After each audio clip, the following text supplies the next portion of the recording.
Hello, hello, hello. Doc Bryce here.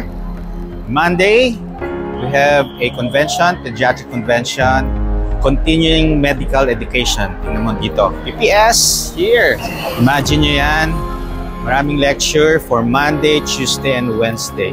So, additional knowledge, additional learning para sa mga bata, sa mga pedia patient, para sa kanilang kalusugan, at siyempre yung treatment, management ng mga infectious diseases or yung meron din sila mga chronic diseases.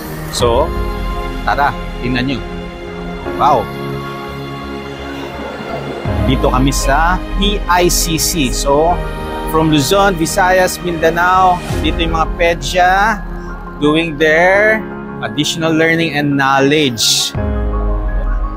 Adapt and evolve. Be the best version of yourself. Proper nutrition, fasting, and active lifestyle. Bye!